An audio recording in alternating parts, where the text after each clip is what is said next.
ওকে, so আমরা video stabilise কিভাবে করব, মানে অনেক সময় আমাদের ভিডিওতে নড়াচড়া হয়, তখন সেই নড়াচড়াটাকে কিভাবে স্টেবিলাইজ করব সেটা আমরা এখন এই লেসনে দেখবো। সো দেখতে পাচ্ছেন আমাদের এই ভিডিওটাতে শুরুর দিকে কিছুটা ক্যামেরা নড়াচড়া হয়, অ্যান্ড তারপর কিন্তু জিনিসটা এরপর থেকে এই পয়েন্টের পর থেকে স্টিল হয়ে যায়। সো আমরা জাস্ট সামনের পার্টটুকু কন্ট্রোল কেতে চাপ দেবো, জাস্ট এই পার্টটুকু আলাদা ক্লিপ করে এই পার্টটুকুতে জাস্ট আমরা স্টেবিলাইজ করা ট্রাই করবো, বিকজ আমাদের ফুল ভিডিওতে স্টেবিলাইজারের কোনো দরকার হবে না, কারণ এই ভিডিওটা বাকিটা স্টিল আছে, ঠিক আছে। সো এখন আমরা জাস্ট স্টেবিলাইজ করা খুবই ইজি। আমরা জাস্ট এখানে একটা ইফেক্ট আছে, সেটা হচ্ছে স্টেবিলাইজার, ওয়ার্প স্টেবিলাইজার, ঠিক আছে। সো এই যে স্টেবিলাইজার, এটাকে আমরা জাস্ট ড্র্যাগ অ্যান্ড ড্রপ করবো, অ্যান্ড এটা অটোমেটিক অ্যাকচুয়ালি কাজ করা শুরু করবে। সো এটা অ্যানালাইজ করেছে, অ্যান্ড এর সাথে সাথে এটা স্টেবিলাইজও করে ফেলেছে। সো এখন যদি দেখেন একটু আমরা এটাকে অফ করে দিই তাহলে বুঝতে পারবেন।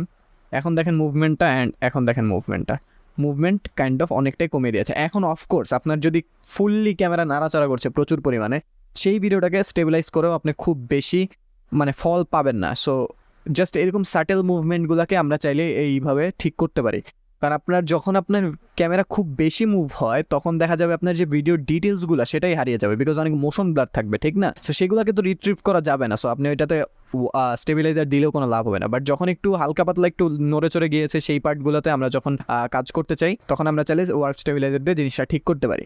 অ্যান্ড আরও একটা জিনিস হচ্ছে, এখানে যদি আপনি দেখেন, এখানে দেখতে পাচ্ছেন একটা বাড়ি খাচ্ছে হঠাৎ করে।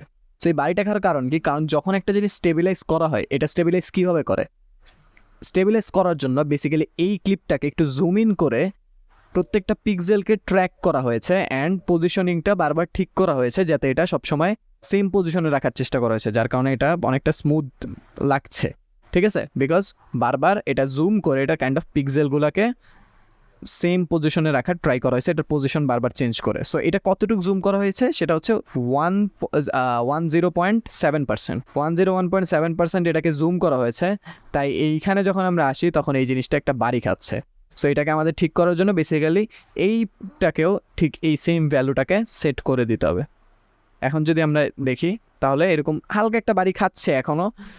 এইখানে আমরা এই জিনিসটাকে ঠিক করার জন্য আমরা চাইলে যে আমাদের যে ইফেক্টটা আছে সেটা হচ্ছে ক্রস ডিজলভ, এই জিনিসটাকে জিনিসটাকে এখানে ইউজ করতে পারি।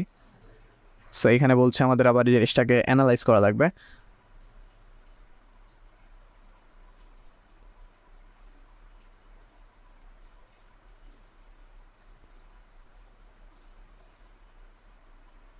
ডান, ঠিক আছে।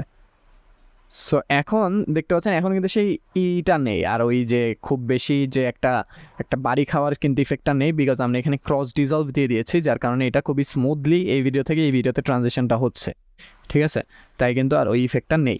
সো এইভাবে চাইলে আমরা আমাদের যে কোনো ভিডিওই স্টেবিলাইজ করতে পারি, বাট তার সাথে আমাদের আরও কিছু জিনিস দেখতে হবে, সেটা হচ্ছে প্রপার্টিস আছে, ঠিক আছে। সো এটা স্মুথনেসটা আপনারা চাইলে বাড়াতে পারেন, অ্যান্ড তার সাথে হচ্ছে মোশন স্মুথ নাকি নো মোশন, মানে হচ্ছে এটা কাইন্ড অফ মোশন থাকবে বাট এটা একটু স্মুথ থাকবে, ঠিক আছে। কোনো ওই যে আমাদের খুবই মানে কি বলে একটু স্টিফ মোশন হবে না, এটা খুবই একটু স্মুথ মোশন হবে। বাট এটা নো মোশন মানে হচ্ছে সে ট্রাই করবে যে ভিডিওটা একদম মোশনলেস যাতে থাকে সেটা করার, ঠিক আছে। তখন আপনার এই ভিডিওটাকে তখন আবার স্টেবিলাইজ করা লাগবে। সো এখন দেখবেন একদম ভিডিওটাকে স্টিল মনে হচ্ছে, দেখতে পাচ্ছেন কোনো রকম মুভমেন্ট কিন্তু এখন ভিডিওটাতে নেই। সো এছাড়া এখানে সাবসারফেস ওয়ার্প আছে, পজিশন স্কেল অ্যান্ড রোটেশন আছে। সাবসারফেস মানে হচ্ছে কাইন্ড অফ আপনার যে পিক্সেলগুলাকে সে মডিফাই করে এই জিনিসটাকে আপনার পজিশনিংটা ঠিক করার ট্রাই করে, অ্যান্ড এটাকে স্টেবিলাইজ করার ট্রাই করে।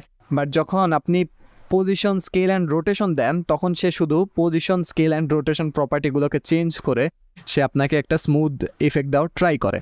সো এটাও ভালো অ্যান্ড এটাও ভালো, বাট এইটাতে আপনার আই গেস জুমটা কম হবে, এটাতে জুমটা কম হয় বিকজ সে কিন্তু পিক্সেলগুলোকে ডিরেক্ট মডিফাই করে, ঠিক আছে। তাই এটা একটু কম জুম হয়, অ্যান্ড এটাতে একটু জুমটা বেশি করা লাগে তার এটাকে স্টেবিলাইজ করার জন্য, ঠিক আছে। সো এইভাবে চাইলে আমরা এখন দেখতে পাচ্ছেন অনেক বেশি একটা বাড়ি খাচ্ছে, বিকজ অফকোর্স আমাদের বেশি জুম করা লাগছে। অ্যান্ড এইখানে দেখতে পাচ্ছেন আমাদের কিন্তু জিনিসটা নো মোশন যখন দেই তখন কিন্তু আমাদের এই জিনিসটা বেড়ে যায়, তখন সে কিন্তু অনেক বেশি জুম করা লাগে বিকজ সে এটাকে একদম মোশনলেস রাখা ট্রাই করে। তাই কিন্তু তখন আমাদের 104.4% এটাকে জুম করা লাগবে পরের ভিডিওটাকে ম্যাচ করার জন্য। সো এগুলো হচ্ছে আমাদের ওয়ার্প স্টেবিলাইজার ইফেক্টটা, অ্যান্ড এইভাবে আমরা চাইলে ওয়ার্প স্টেবিলাইজার ইফেক্ট দিয়ে আমাদের ভিডিওগুলোকে স্টেবিলাইজ করতে পারি।